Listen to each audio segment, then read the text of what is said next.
Equality, Arizona, and the Virginia Piper Center, and this is Queer Poetry Salon. I want to say happy spring to everyone out there, and I really want to express my thanks to the Piper Center for making this reading possible. I want to express my thanks for creating this event near 2 years ago.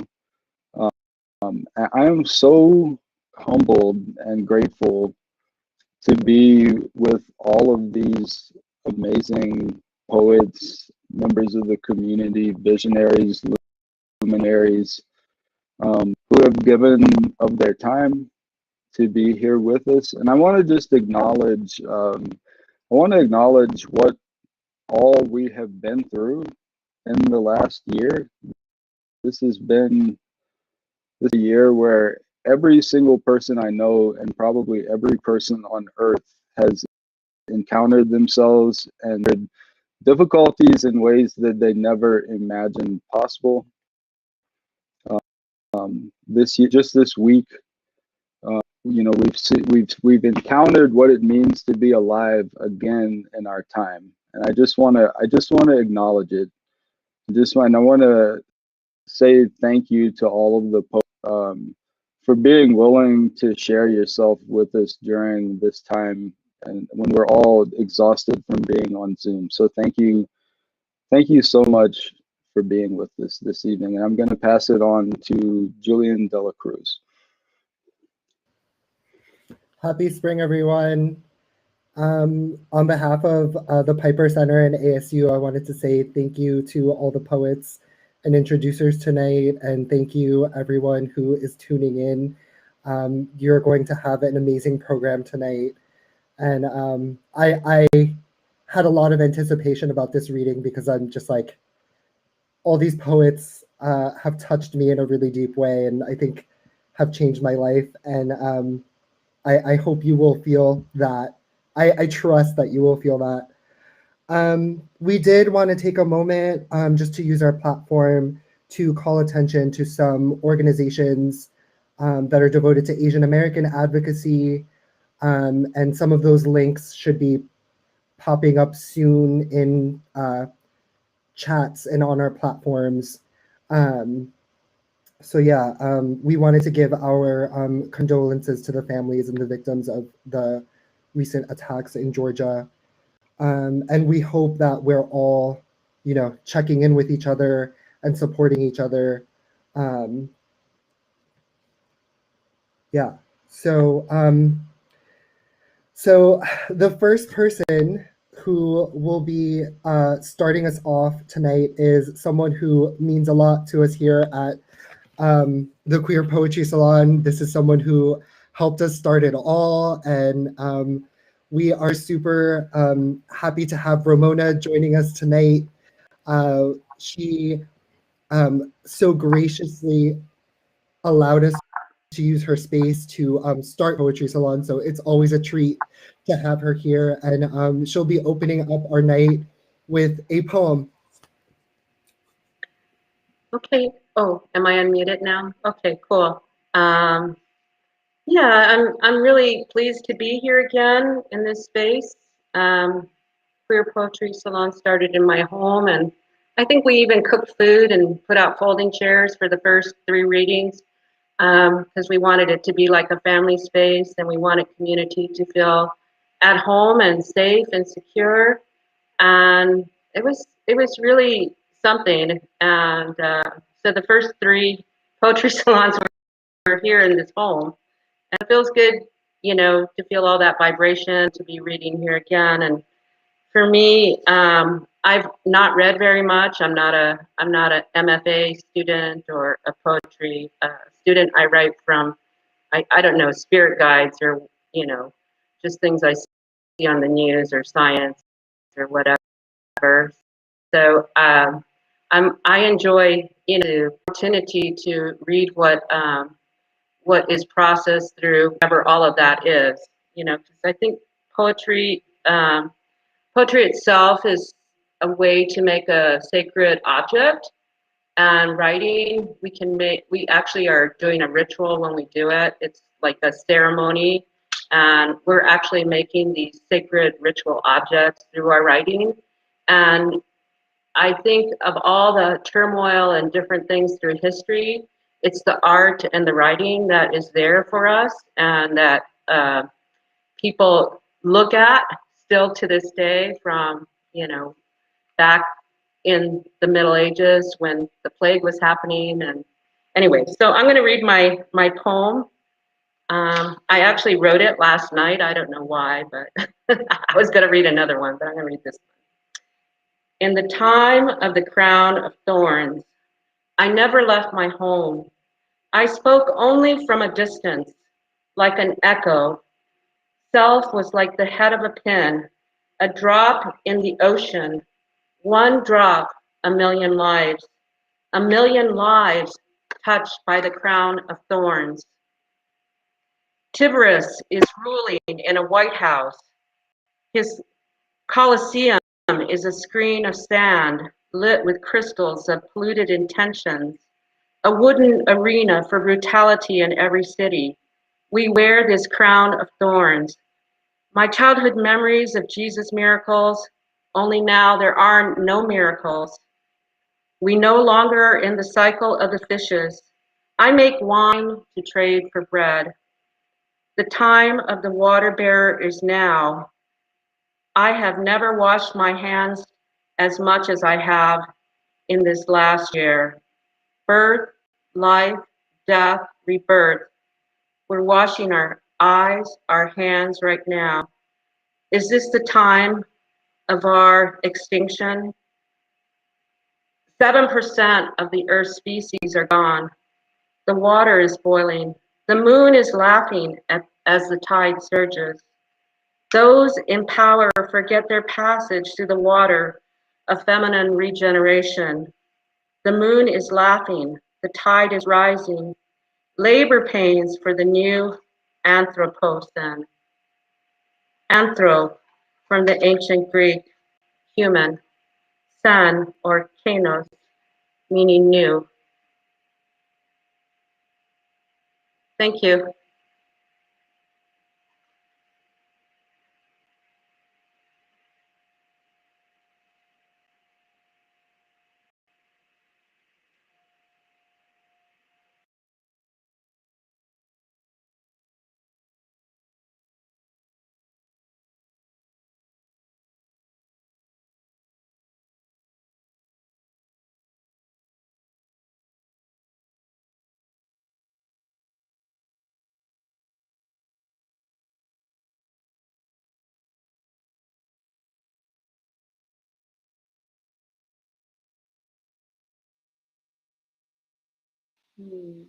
How about now?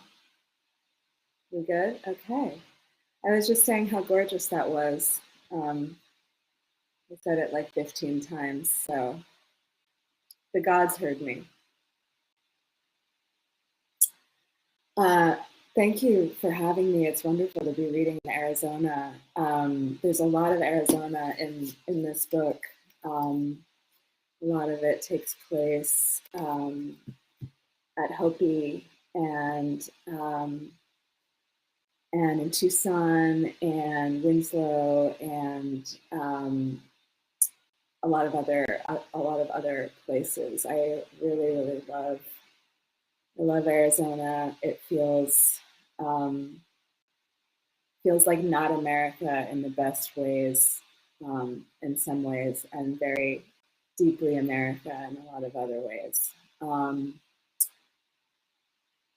And I'm excited to be reading in a queer space. I got my start in the lesbian slam poetry scene in Boston, which I feel like I wish, I don't know if there's still a lesbian poetry slam scene in Boston, but I want a wave of that to wash over the world again. It was very utopian. It was also the only way to get into a bar when you were underage in Massachusetts. And that's that was really my baptism into poetry. So I wanted to acknowledge that. I don't get to talk about it a lot. And yeah, those women really made me.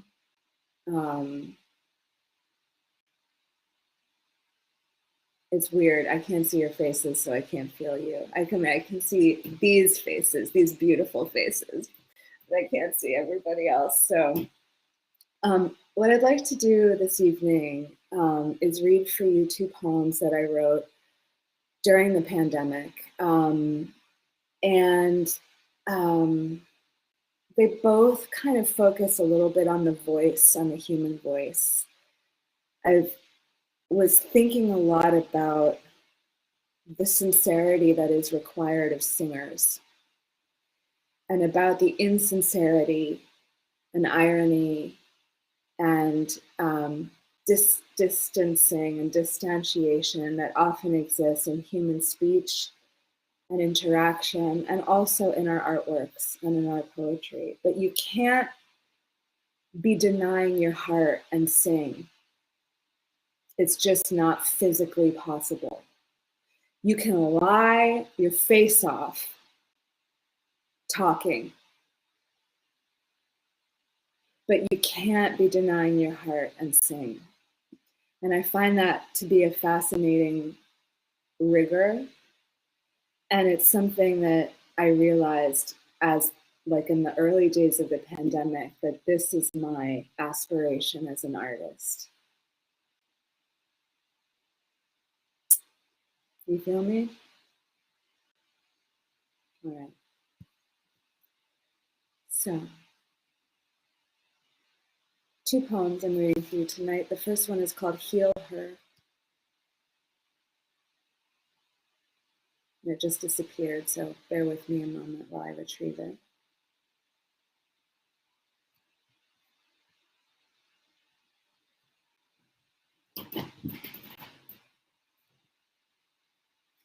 Heal her.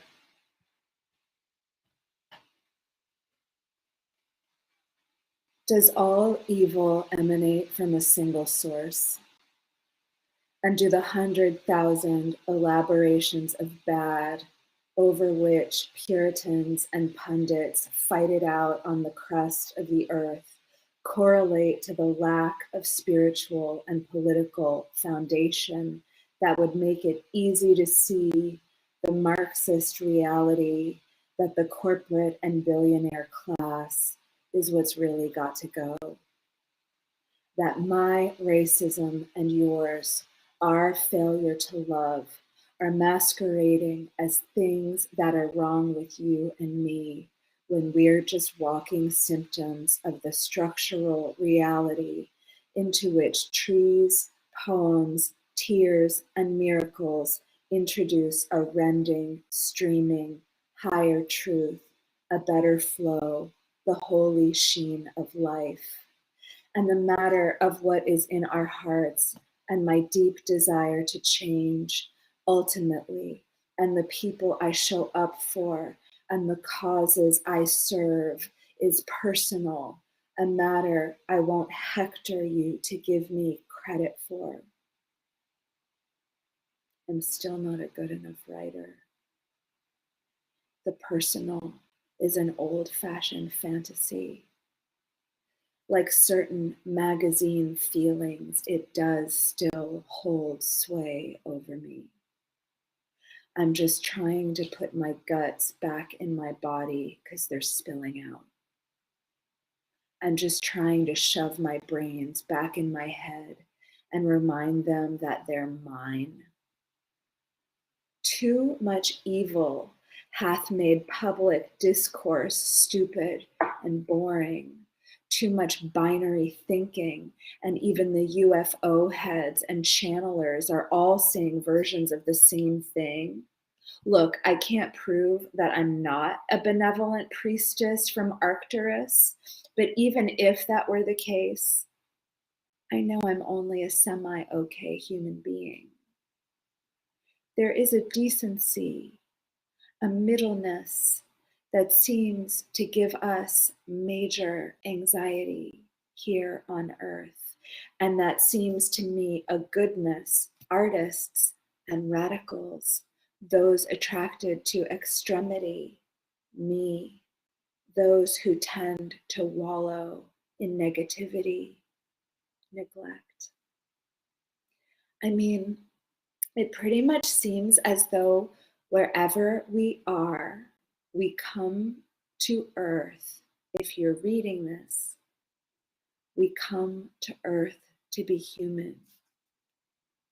The sexual misery in the theories of QAnon is truly amazing. It's a catastrophe of the American imagination that even conspiracy theories are so bad, right? No freedom, even in lunacy. Now, what does that say? No freedom, even in lunacy. Moon, mother, hast thou forsaken me?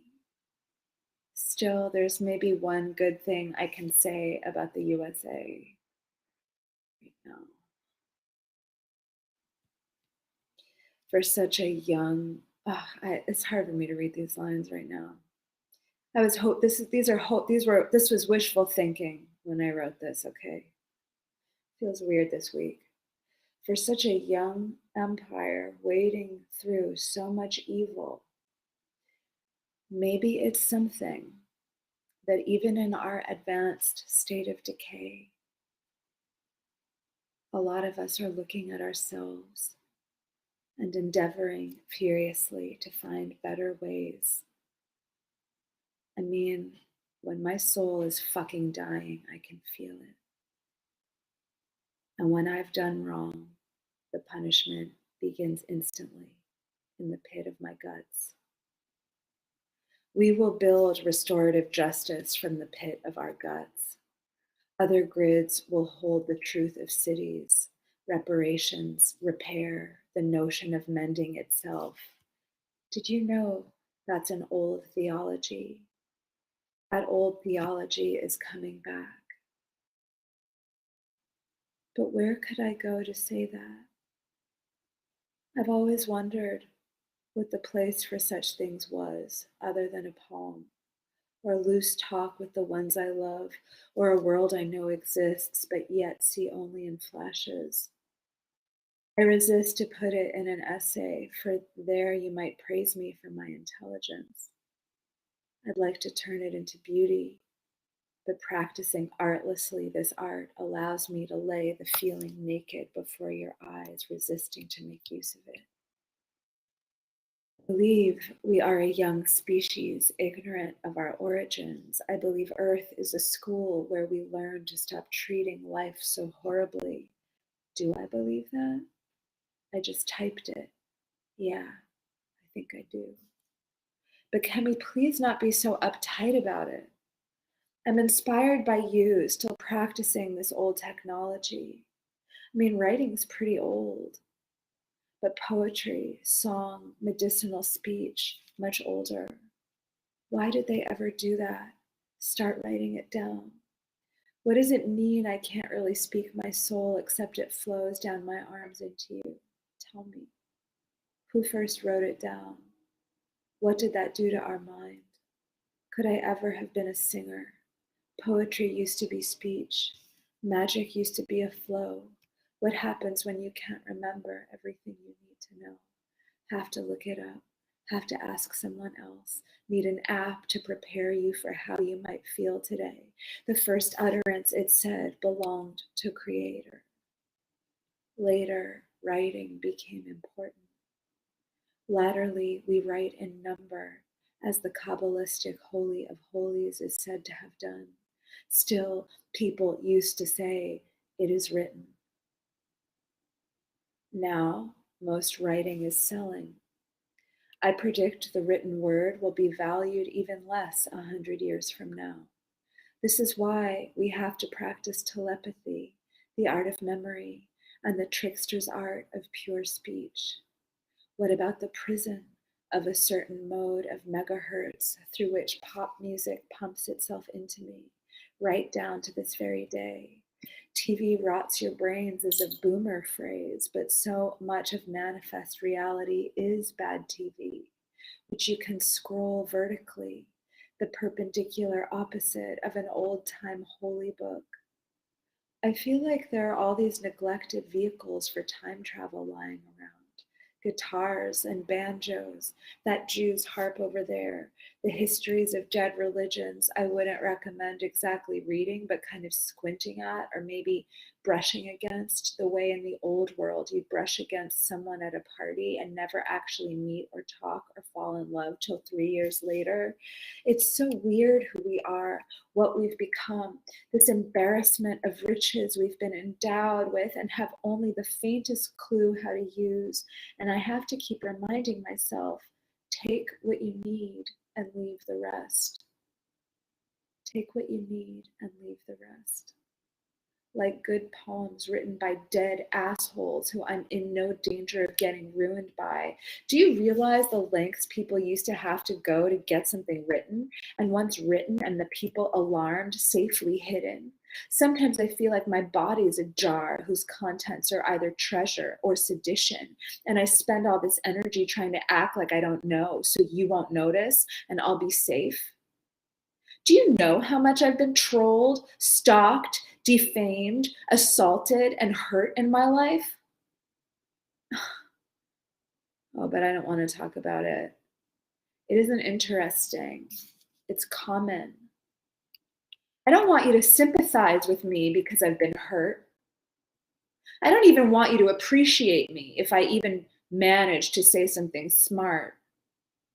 I'm just trying to see if there's another place we can go than this.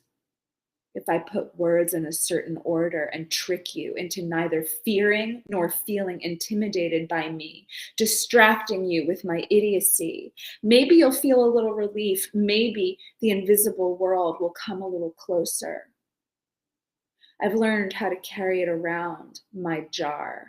And I'm even over how I just feel dead sometimes and always have, just dead.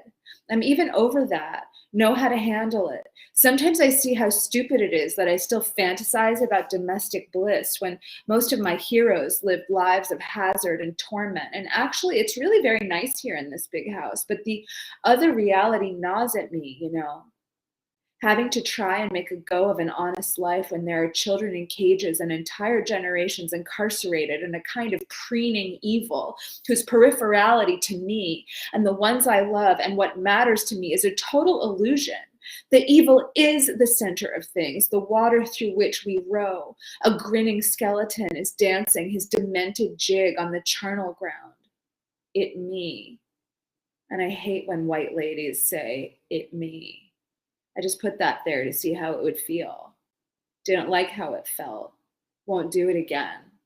I know happiness is in action, and the only solution is to do more. That's always been how it works for me, at least. I just have this feeling for language that I can't shake. I feel it. I want a musical life. It's kind of crazy the way jazz fueled Jack Kerouac and On the Road fed the rock stars who came after, the acid tests, the whole white counterculture. Did women ever really get a sexual revolution? Has that happened? Will there be a new renaissance of improvisatory music, queer Jewish chicken farmers, reparations in cash and land to all descendants of enslaved people in the USA, and an energy flowing like nectar into the deep pits and scars of identity? Everything it gave us, everything it took away. Have I eaten too much plastic to be redeemed? My mom is drunk in a midtown hotel. She's okay. I found out the housing voucher I managed to get her over 3 years going to Bronx Housing Court on her behalf is actually paying the bill. I found out something I tried and did for her didn't totally fail. Why am I telling you this now? I can't write a poem without mixing things up. I have one boring problem and all my other faults dance around it in a Busby Berkeley concatenation. I so often catch myself not wanting to know what I know, I said to Dave last night on our way to the bodega.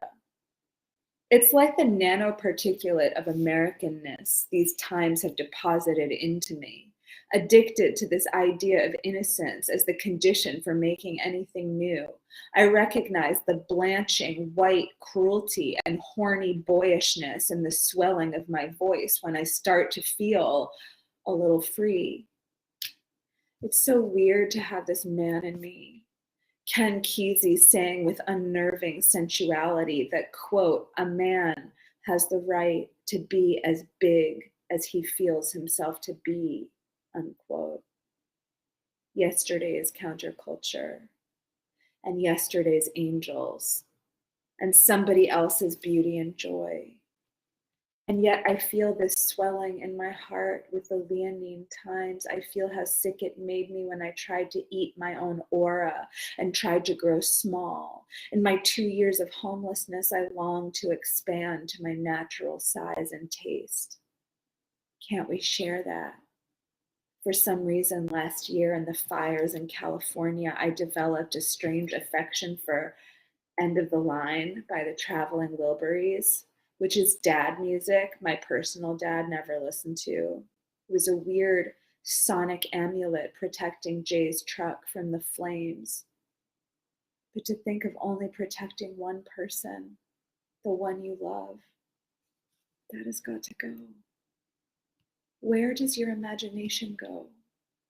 The cosmos itself, language, the idea of being really truly felt and seen and known, which I no longer even imagine in dreams. I'm either trying to write about mass stupefaction or seeming to write about that, while actually making a melody with the junk I found where no one else was looking. Maybe I'm not working hard enough at art. Maybe I'm working too hard. America, I've been trying to correct my defects and not be a problem for anybody else ever again. Puritanical, overcoming, you are a boring and unshakable mistress. But making it pay makes it American. When I think of the years I couldn't listen to jazz, I recognize how dead my heart was then, how afraid I was to feel the other worlds. Even now, what if I told you if I didn't write and read poetry, I'd be a monster, basically, a zombie? Well, what would that say about me? No, Ariana, wrong question. Like I said earlier, this is an old and under-researched technology. It isn't about me. Its purpose remains obscure to me. Something about channeling energy. Didn't Roland blow a horn? My people make primal sounds through dead ramparts. What does it mean when Gabriel blows his horn? The trumpets of Jericho. Time's up. Music is as close to the universe as I can feel. Closer than a crystal. Closer even than you.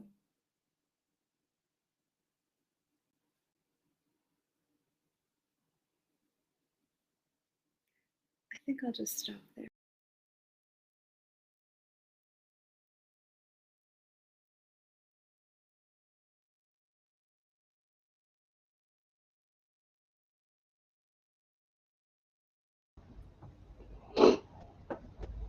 Mapping of female ejaculation.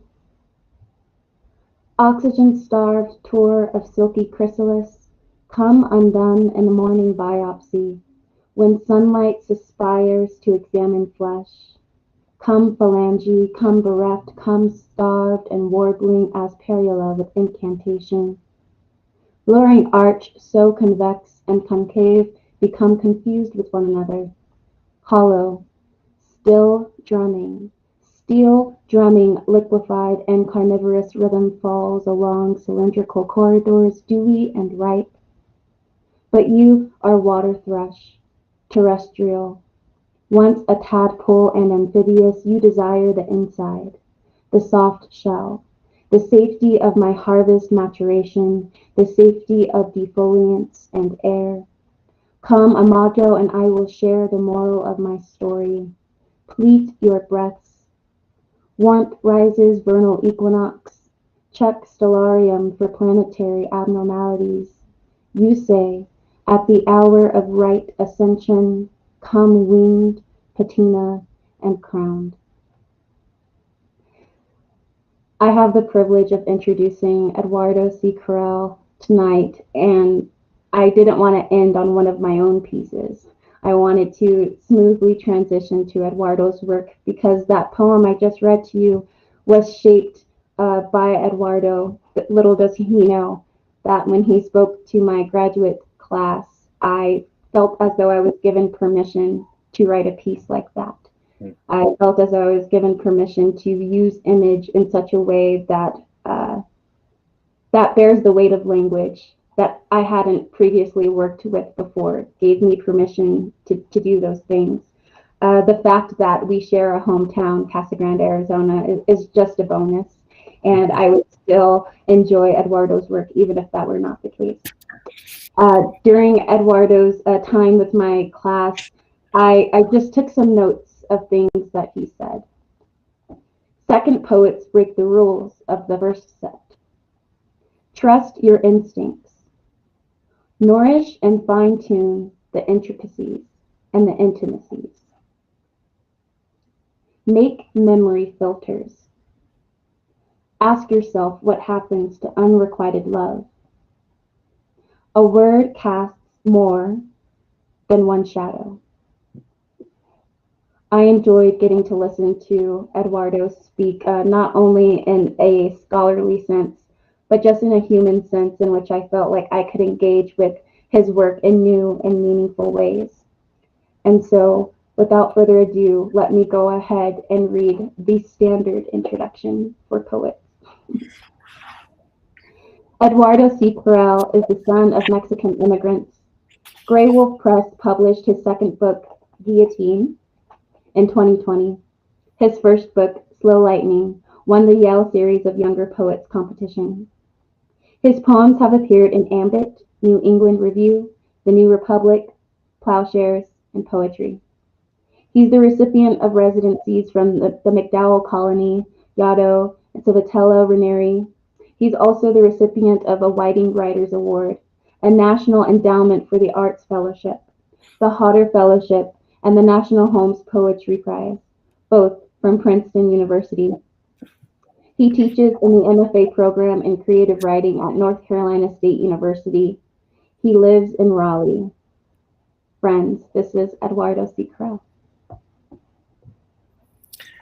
Thank you for that beautiful introduction, and thank you for reading that poem. It was lovely and beautiful and brave. Thank you so much for that. Thank you for everybody for Equality Arizona and the Piper Center for making this space for us. I'm going to just jump into the long sequence in Guillotine, which is in the imagined voices of immigrants, Mexican and Central American, moving through Southern Arizona. I say imagine, though they are my blood narratives. These are the stories in my family. When I mean imagined, I imagined not the urgency, right? But I imagined the rightness of that voice, right? It needed to be spoken and uttered. And I don't center this work in what I call the narrowness of the American imagination. These immigrants don't justify why they're moving from X to Y. They don't justify the reasons for the border crossing. They don't give reasons for their movements, right? They don't need to justify why they're moving. So I don't center my work in that narrowness of the American imagination, but also including Mexico when I say American imagination, right? Because Central American migrants, when they move through Mexico, have such a horrific time, often more horrific than their time moving through our nation state. So also wanted to acknowledge that and make visible that in some of the work. All right, didn't give any of these speakers names because I know my work is really well read and accepted by American institutions, and I refuse to give them that complete closure of these border voices. So that nobody's named, right? This voice is a man in his 30s moving through the desert. Pero que anda no encuentra hueso. Through summer, I hurry. Blood soaks my sneakers. The handkerchief around my head reeks like sobacos. If I don't cut into cacti, if I don't chew the pulp to draw water out, my shadow will wander away. Afternoons with nail polish remover, I clean the sores on my feet. On the bottle, in red print, a proverb. Beauty can't be talked into speech. The sky isn't blue, it's azul. Saguaros are triste, not curious. In Mexico, bodies disappear. Bodies in the Sonoran Desert are everywhere. A headless corpse sporting a t-shirt that reads Superstar. A severed hand, black yarn around the thumb. Welcome to the cagada. If I don't look for water under rocks, my shadow will wander away. Another wetback veering too close to highways, too close to ranchos. Coral alighting on gold. Yellow alighting on rose. Dusk here is stunning.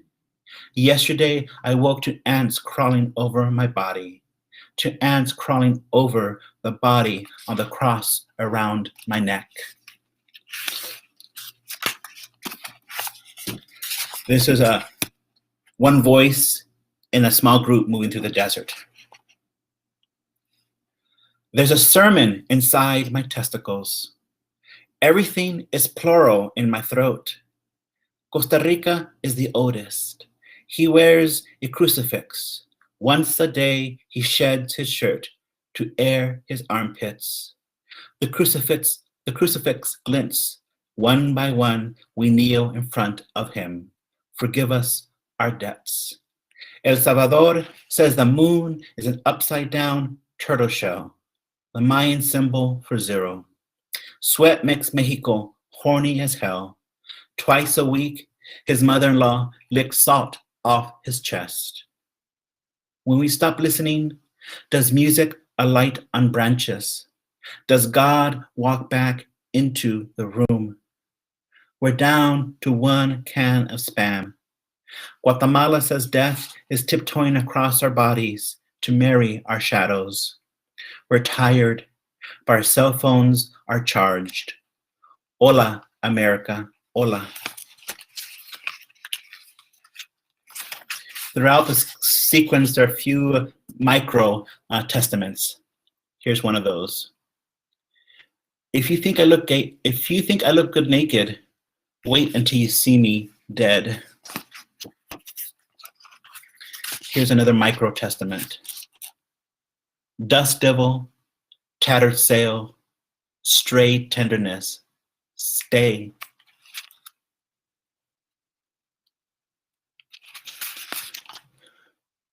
Scattered through these voices of migrants and immigrants is also the voices of Americans saying kind of a typical things a lot of Americans say. So this is one minor voice in the sequence, trying to make a funny joke in front of brown people.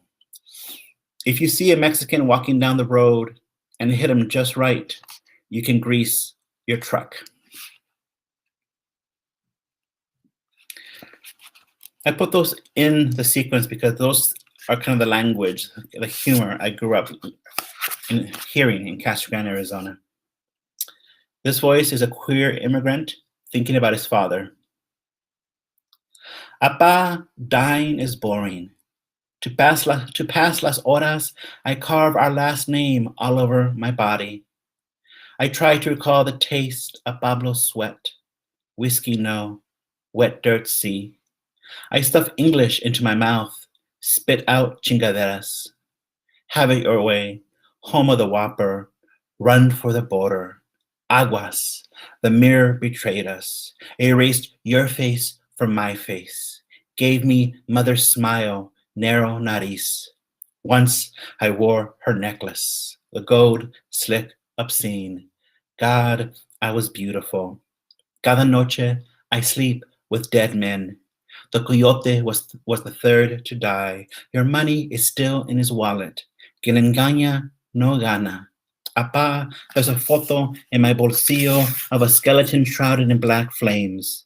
Nuestra Señora de la Santa Muerte, patron saint of smugglers, pickpockets, and jotos.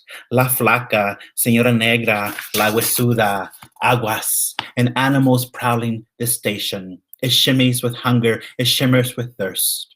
To keep it away, I hurl my memories at it.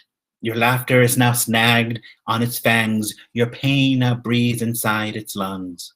Taste the feeling. Siempre Coca-Cola, America's real choice. I gathered and smashed bottles. Apa, follow the glass snaking from a barrel to mesquite to find my body. Lips blue, skin thick with scabs. Apa, kneel in the shade, peel the scabs, touch our last name. Solis. This is a mother remembering all the things she's carrying across from Mexico into the United States. In the desert, the moon shivers. Tonight, to stay awake, I'll cut my feet with glass. Outside Oaxaca, in a clinic, my mother said, I hate your Indian face. In the dream, I'm running, my limbs skeletal and scabbed. After my mother's death, I found in a box her wedding dress. I lifted the lid, a stench corkscrewed into my nostrils. The lace had curdled like milk. During the day, I gather tinder, paper, shed snakeskin. When the last light above the mountains knots into stars, I crouch under mesquite, make a fire. Sometimes the moon stops shivering. Sometimes I tally what I owe. In the dream, I'm running through a hallway, the floor uneven, the walls green. Last month, as my son blew out the candles on his cake, I noticed for the first time the hideous shape of his nose.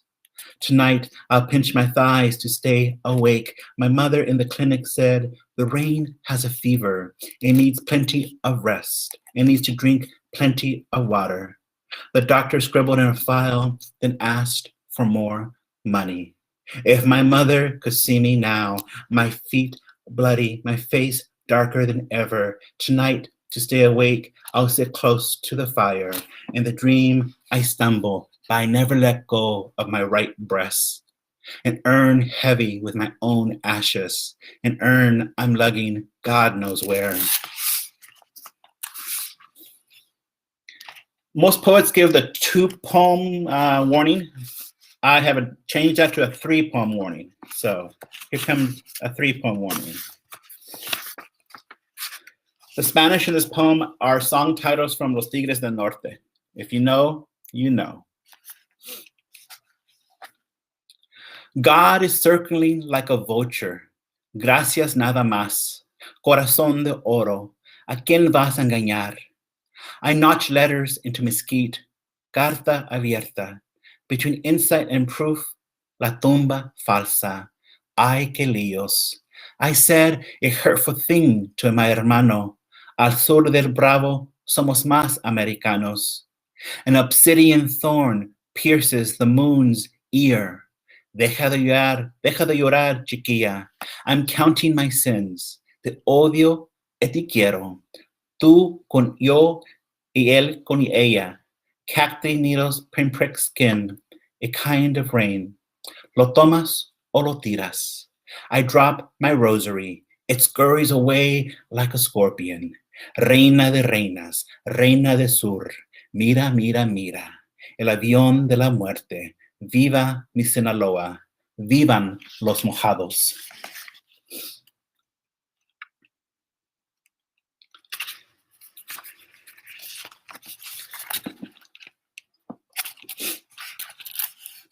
I'll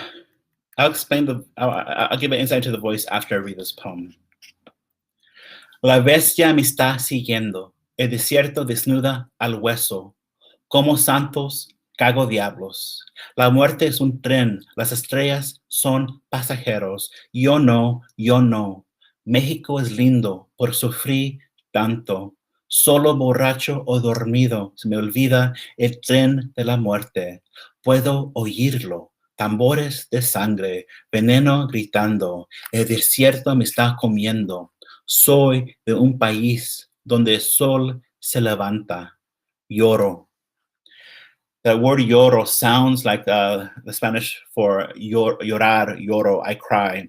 But it's actually Y-O-R-O, which is a small town in Honduras. I'm going to end with a poem of a father thinking of his children as he moves through southern Arizona.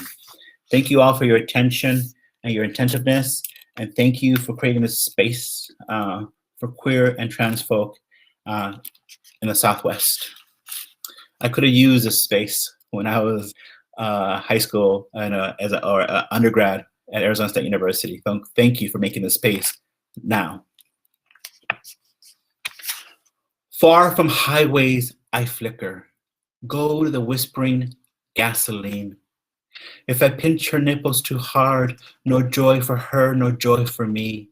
So I practice on ticks, press them just so they give, but do not burst.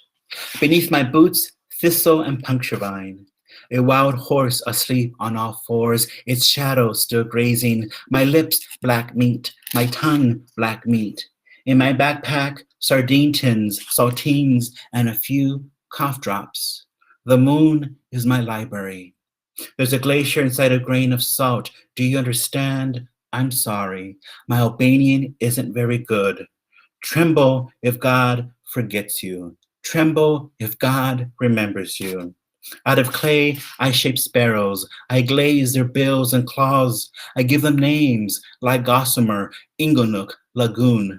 She bathed a trumpet in milk. Her tenderness acoustic and plural. Her pupils perched in all that green. There's nudity around the corner. Bones cracked and iridescent. Sometimes it rains so hard, even the moon puts on a raincoat.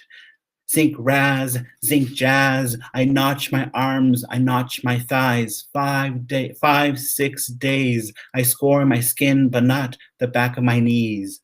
2 ovals, 2 portraits. My son at 10, his eyes ablaze. My son at 1, his eyes shut. Once I dressed them in burlap. Once bicycles and marbles. Once I tore rain out of a parable to strike down his thirst. Gracias. Thank you so much.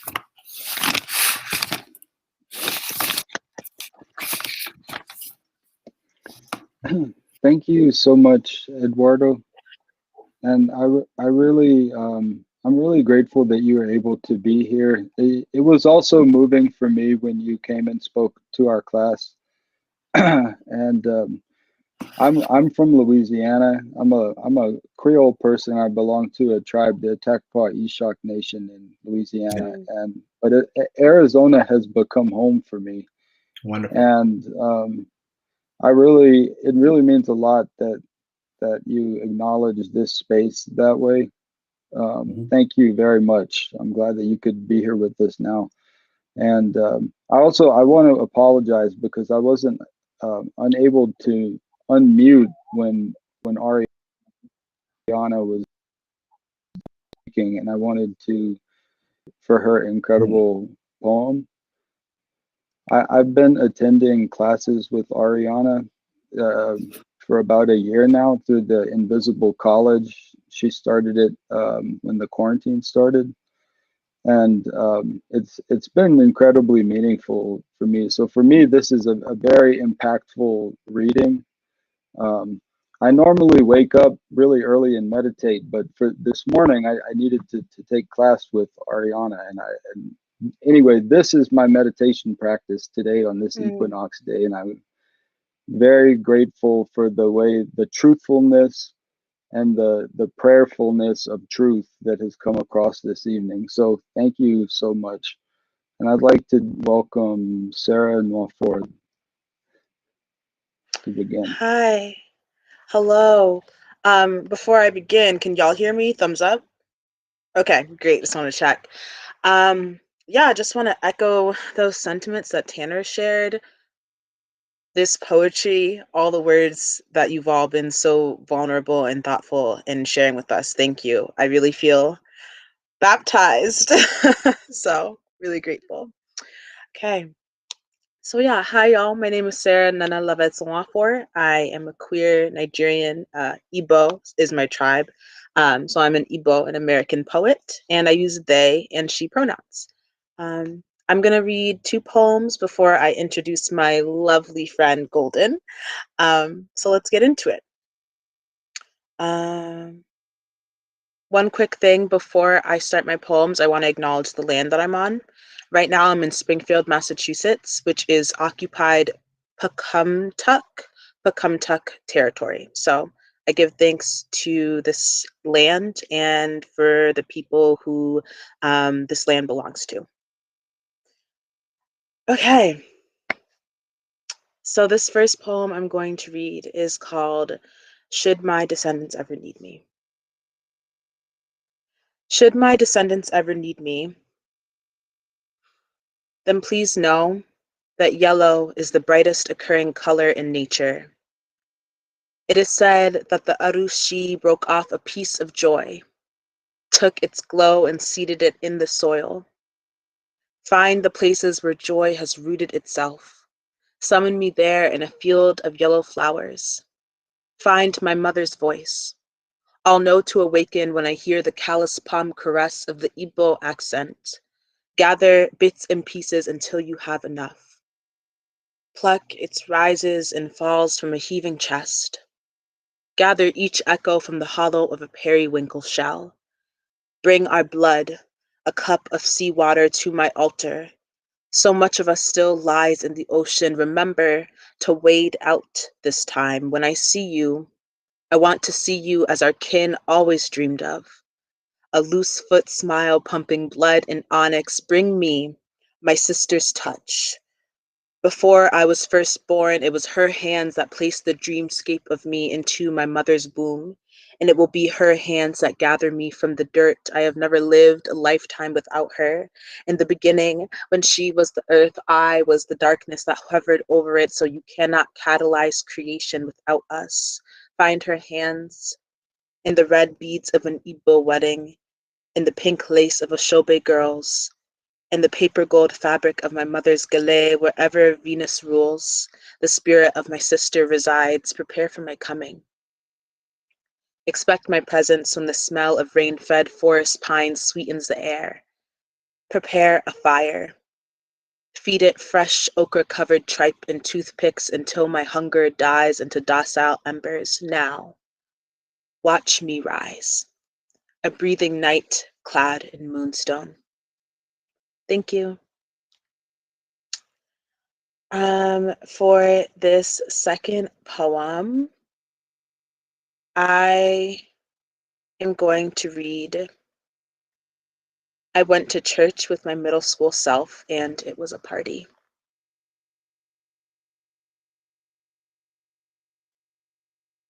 I went to church with my middle school self, and it was a party. Well, actually, it was a middle school dance in a dimly lit gym with blue-strung lights for just the 2 of us. When I opened the double doors, they were facing me. I think trying to see what I'll do. If I'll be kind. If I'll finally be someone she can hang out with. I look at her ears and smile. Tell her to keep on our grandmother's emeralds.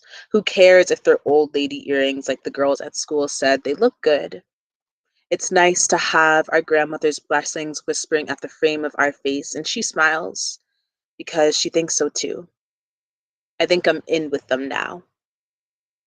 Young Sarah takes me, bright orange Converse leading the way to the middle of the gym, and we dance, whipping up a frenzy. Her navy gold tie swaying like a flag declaring selfhood, our hair flying, hers permed, split at the ends, short, mine, curly tendrils caressing and cupping us in our own raven-colored windstorm until the scene mirages. And we are in my mother's old living room with warm brown couch and wooden floors and cluttered corners. And of course, the TV is blasting one direction, so we have to sing off key. And in this praise, Zayn always hits the high note of Gotta Be You. And we attempt to hit it with him, but just sound like feral wolves, our dying howls dissolving into laughter, as do we. on the ground because we don't even really like boys or this song that much. It's just fun to be allowed to scream really ugly about something. My preteen self and I lay there, breathless and euphoric for a minute, the glitter of her black tulle skirt rubbing into my skin before she takes my hand and leads me, orange highlighter footsteps up the staircase, to a room we used to share with my sister until she went to college, and before it started to feel too cavernous for one, now two, me and me. She leads us to one side of the fuchsia pink walls, tells me to close my eyes and put out my hands, which I do gleefully before feeling the slight weight and smooth crinkle of paper on my palms.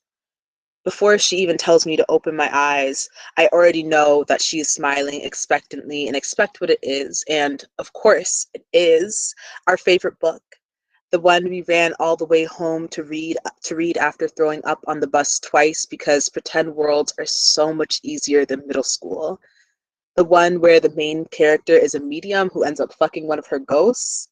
I remember reading about her and her phantasmal ecstasies, how it always made us feel like TV static between the legs in a way that was difficult to explain. Young Sarah takes me to plant ourselves on the room's green carpet, to read and reminisce about these stories that I once loved and found love in.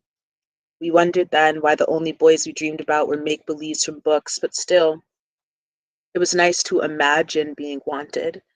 We weren't weak, but it was nice to imagine being treated softly. I blush to admit this, but young Sarah shrugs her shoulders. It's true, so it is. Not thinking about shame or bravado in the face of our desires. Just being, and I admire them for that. When we're done, our minds drunk off imagination, I ask her about school. Even though I already know, it's just nice to be listened to and to speak it, so she does.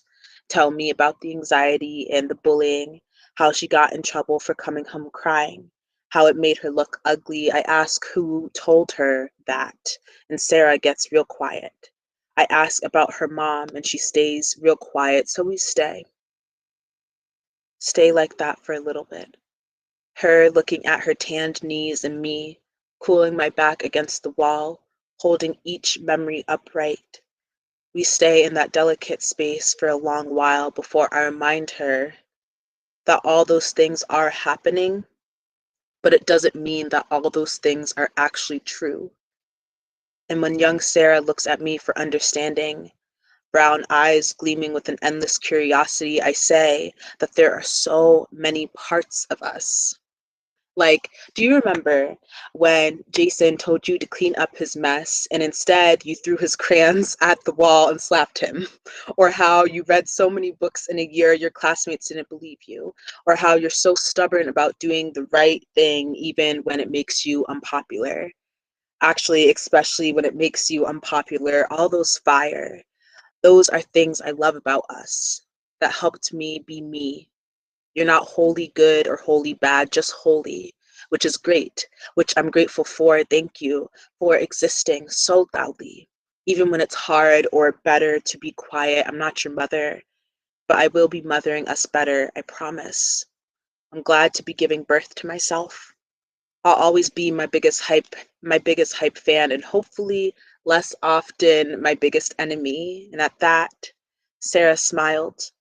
And I smiled back at the mirror of myself. And of course, this wouldn't be church without the shedding of some tears, without spirit spilling between my lashes. So I let the tears. And after, when we are through, we dance. Thank you so much.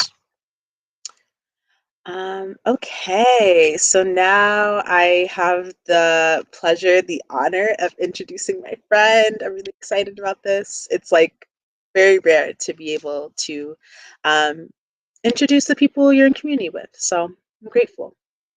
Okay, so I just wanted to say that there are so many things I love about being in community with Golden. Um, and I think some things that stick out to me right now are the ways that you really do ride for the people you love. And I think love here is an action. Love here is a truth shedding process, and I think that you hold community in tangible, direct ways that I appreciate. I think the ways you move in community space show that care and accountability are not opposites, and that there is a tender trust in the truth telling process. And I think your poetry reflects this. If love is an action, and in the words of Bell Hooks, a willingness to extend oneself, then I think Golden's poems are just that, a call to act in extension for and a call to act in extension for oneself and to act in extension for the most marginalized of our communities. So I just want to say thank you for your words and friendship, Golden. And before I pass off this talking space to you, one thing that you continuously remind me and the people that you're in community with, something you continuously remind us of is the fact that the poet and the context that a poet is writing in is just as important as the poem. So that being said, I'm going to give a little bit of context about you. Golden, among being a lovely and funny and being one of the best people to ask about great fried chicken spots, is a Black, gender non-conforming trans femme person from Hampton, Virginia, which is also occupied Kikokton territory. And so, as we do in my culture / spiritual tradition, I'm going to take time now to give thanks to the land that raised you and the ancestry that birthed you. Grateful. And I'm glad that we get to share space here tonight, Golden. So let's get into it. Thanks, y'all. Thank you so much for that lovely, phenomenal, just like, I'm on my feels. I'm like, I have to do poems now, but I love you so much. I just have to say that very publicly. I love you with my whole heart. And I couldn't do this without bringing another Black trans person in the space. And I'm so honored to be your friend. Thank you so much for having me. And thank you so much for the previous readers and for all the people who made this possible. I am back home in Hampton, Virginia, which is on Kikkotan land, doing this. I'm grateful to be doing this reading in my childhood home because I don't get the chance to do it very often. I'm only here, seasonally. So I'm just really blessed to be kind of sharing with you all a little bit about me and where I'm from. So I'm just gonna share my screen. So I'm a poet and photographer, so I'm gonna be sharing some poems and some photographs with you all. So I'm really excited to do that. Just give me 1 second.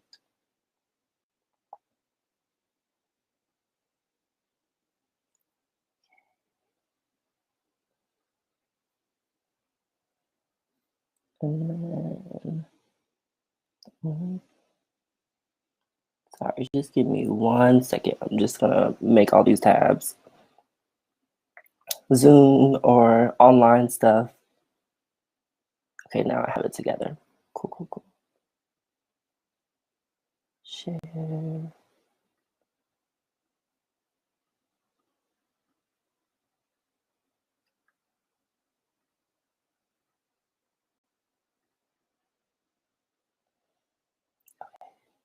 Can you still hear me and see the screen at the same time? Cool. Great. Thank you. So I'm just gonna disclaim this because I have to use split screen. I'm going to be reading off of my set list, so I might not see you all. So I'm just gonna be like popping back in every time and just to like do little quick breath things. But we're just gonna go on this journey together, and I'm excited for you all to be on this journey with me. This poem is called XYXX. Everyone wants a chunk of flower flesh on their front lawn. Seasoned I walk, and niggas here rioting. I just want to party when I switch. I am a man, same suede black as their do-rags. People ask me, boy, and I answer with fist. My friends cry, kill Mo, prying the dirt from children's buckled teeth again. I'm used to metaphor and shame. It never lingers. Some sisters call me kin because I am trash and I know it. We dissect Adam's rib because holding my girl with my dick in my palm means safety, means school children get silent, means church girls playing on pavements with my joy. Uncles at my family gathering will tell you I'm a product of my own hood. I offend those who don't know biology like I do. Cookout mouth and grateful bartering. God gave us the language for devil, but did not bother translating the sin. My black ass needed a beating, glutton for blood that saves relentlessly. I got to be gun-ho sweet to sit at our table unbothered. Everyone wants me to kill my demons because my healing is so, so important. I soldier here for God and still think about sobbing on Sunday. Study the shunning. Hand me a goblet of my own testicles and ask me if my mom made me this soft. Ask me why I haven't learned to stand outside too long, and I will tell you about flowers still souring on my front driveway when it rains, looking like mirrors. I still don't know their name. XX. Everyone wants a chunk of fag flesh on their front lawn. Sacrificial I walk, and sissies here rotting. I just want to pass when I switch. I am a bruised, same suede black as their acrylics. People ask me, girl, and I answer with fatigue. My ancestors cry, kill me, prying the dirt from corpses' buckled teeth estranged. I'm used to mania and shame. It never leaves. Some sisters call me misogynistic because I am transgender and I know it. We dissect Adam's apples because holding my titties with my dick in my Bible means anarchy, means school children get sliced, means church girls painting on pavements with my jugular. Uncles at my funeral gathering will tell you I'm a conductor of my own death. I offend those who don't know God like I do. Cookout mouth and graceless bartering. God gave us language for angel, but did not bother translating the pronouns. My black ass needed a father, glutton for blood that loves relentlessly. I got to be glory, whole sweet to sit at our table, breathing. Everyone wants me to kill myself because my healing is so, so ugly. I squatter here for God and still think about suicide on Sunday. Study the celebration. Hand me a goblet of my own piss and ask me if my mom made me this pussy. Ask me why I haven't learned to sit outside too long in my own shit. And I will tell you about sisters. Still souring on my front lawn when it rains, looking like mulch. I still don't know their sound. All right, we're gonna take a deep breath in and then out. We're gonna take a deep breath in and then out.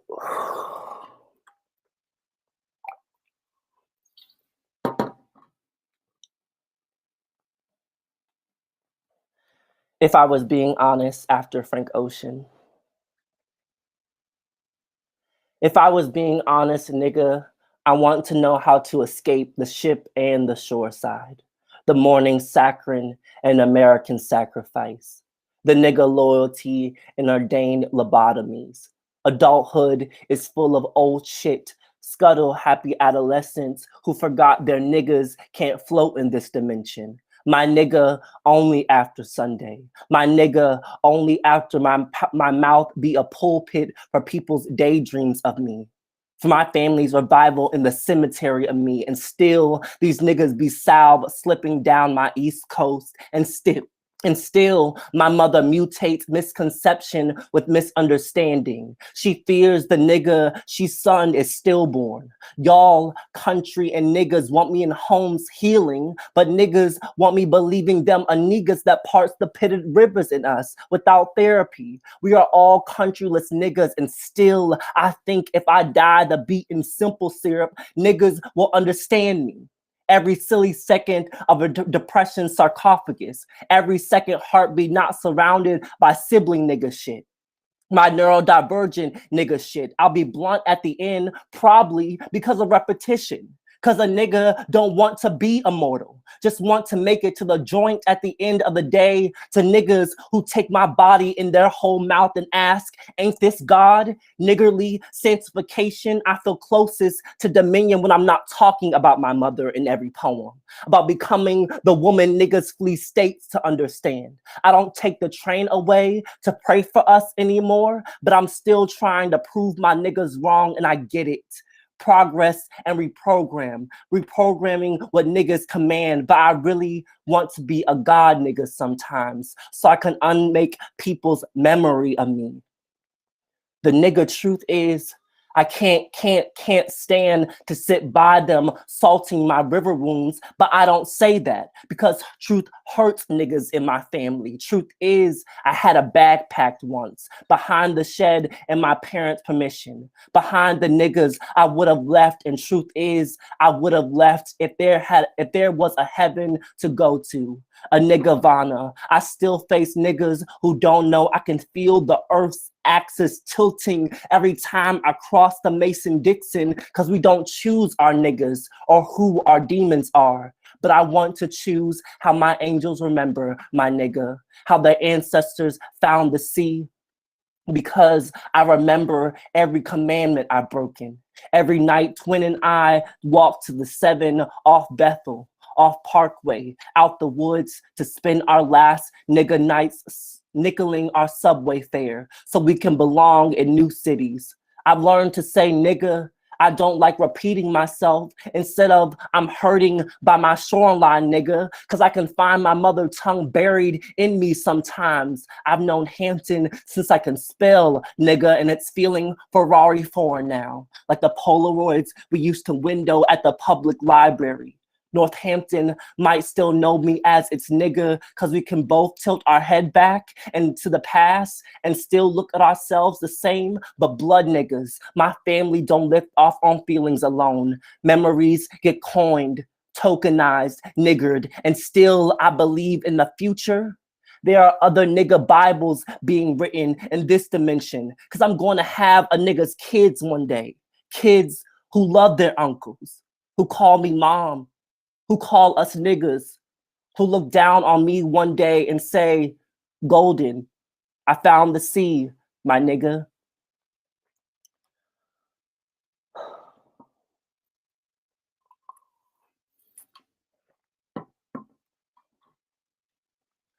Departure Ceremony 2021. Yes, we meant fuck and you.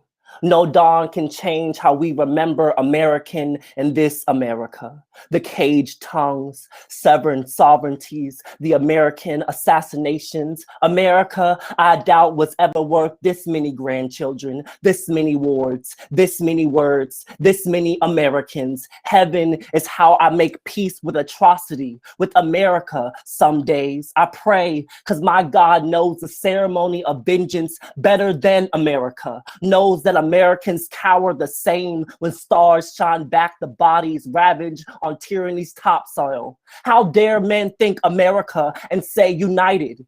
Nations reborn when America's soil roots didn't speak English, when sidewalks are hearses and houses, when police hunt Black Americans standing still. We will never know how American we are until history asks, what was freedom for America? And we have no choice but to point back to Americans and forefathers who only wanted white children out of chains. Americans made America, the bomb forever bursting in my window. Flags, a beautiful weapon. Me against America.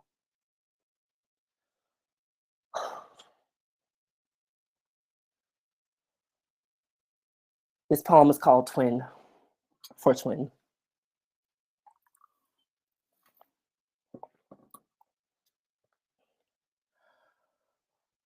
This might be my favorite poem. I'm just gonna say that before I do it because I always like to say I'm biased, I know, because this is my twin, but this is one of my favorite poems because I just love them so much. This poem is called Twin. Bitch, you are improper to love. You are impossible to gun without the world watching me turn to genocide. I'd be a criminal for life sentences, say less if they want me to prove it. This nation knows not what it birthed.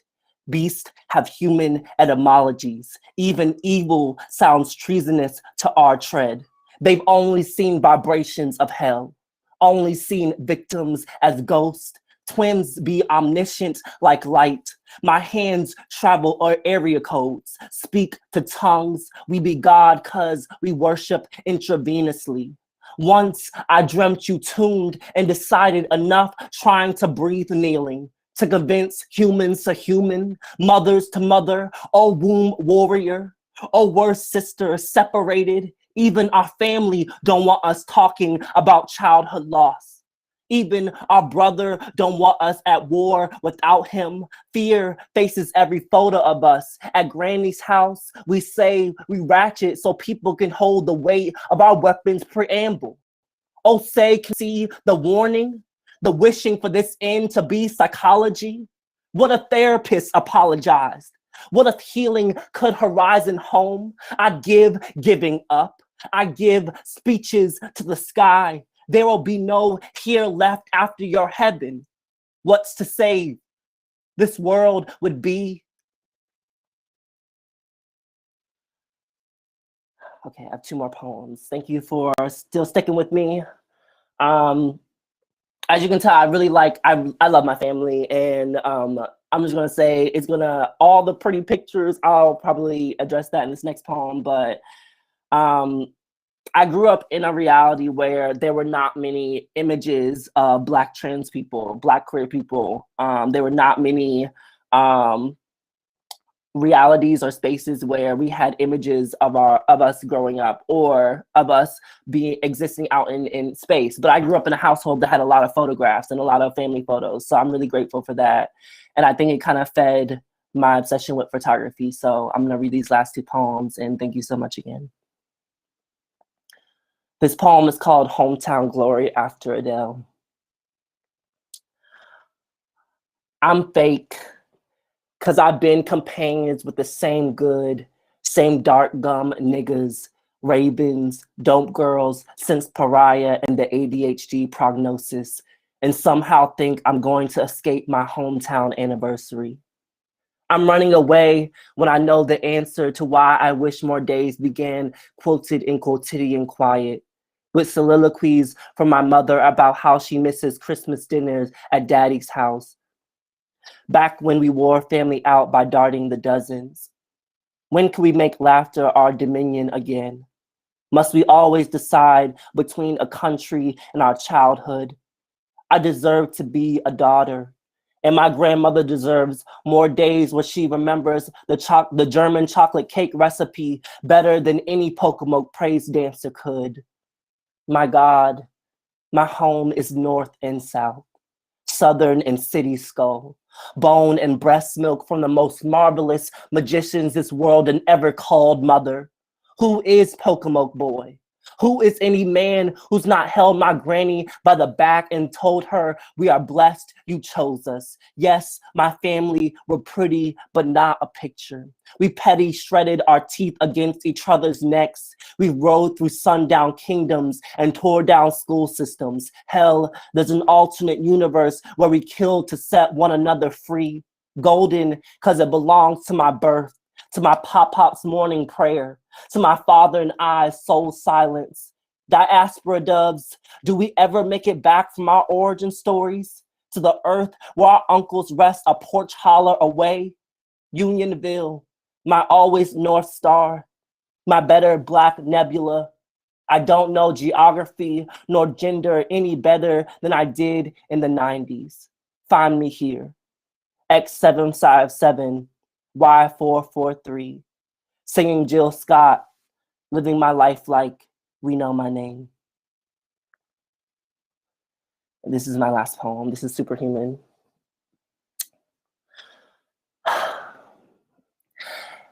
Hell, I know my superpower. I stare back at the solo sun and think I could take you down right to the cool core if my mother asked it of me, or if my father thought he would write it in his will or on a simple day. See, I'm less scared of spiders than of what it could be like if some people fly out the window of this world's womb web and I never got the chance to reach for them, to tell them, save your last look for a better tragedy. Fighting scar sweet and scarlet, measured like a middle finger, might not be a love song in your neighborhood, but I'm a country bitch. The light catches dusk, often in the summertime, even when the heat is noon high and the clouds peck pails and parade like elephants. I can sense it when I daydream. The adrenaline at oblivion, the raining obstacles of horizons and homes, and here, humanity. Sometimes I wend for miles, for weeks, for generations, asking to accept the ends for others because I believe in better worlds. I begged ancestors, maybe I don't need wings to save a country, but that's not my superpower. I'm someone's child, still staring at the star's sun, wishing it never be my earth. I'm human after all. Thank you.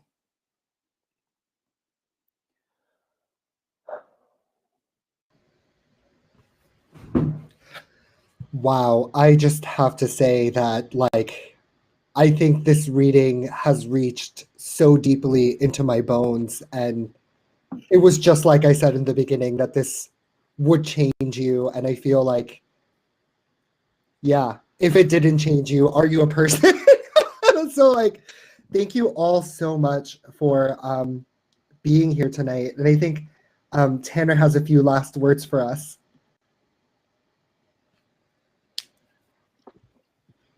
Thank you, Julian.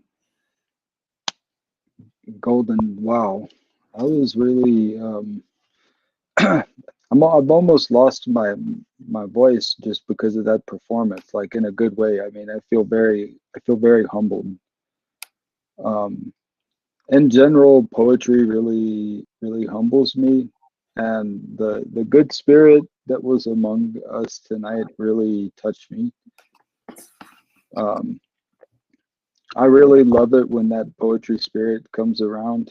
And what I was thinking about today, I want to acknowledge Ramona. But we go to some traditional ceremonies together, and what I was thinking about was, when we're in there, we sit in a circle, and nobody's sitting any higher than anybody else. Everybody's just sitting in a circle, and everybody goes. Nobody's left out. Everybody from every perspective and way that they think gets to look at one another in that circle and gets to understand one another. Nobody's higher or lower. And that's my wish for all of us this spring, is that we can be that way with one another all the time. We can that our country, or this continent, this land, this place where we are, that we can be in a circle with one another again somehow. So I just really Ariana was having some back troubles. She left. She wanted to express her thanks for the comments, and say that she's sorry that she had to leave a little early. But I just wanted to acknowledge Ariana. I wanted to acknowledge Eduardo, Golden, Sarah, Camille. Thank you. I'm glad that someone from my cohort got to be here. And Shuki, Ramona, thank you. I love you. You're family to me. I love you very much. And thank you. Piper Center, thank you. Equality Arizona, thank you very much. I hope everyone has a beautiful spring this year.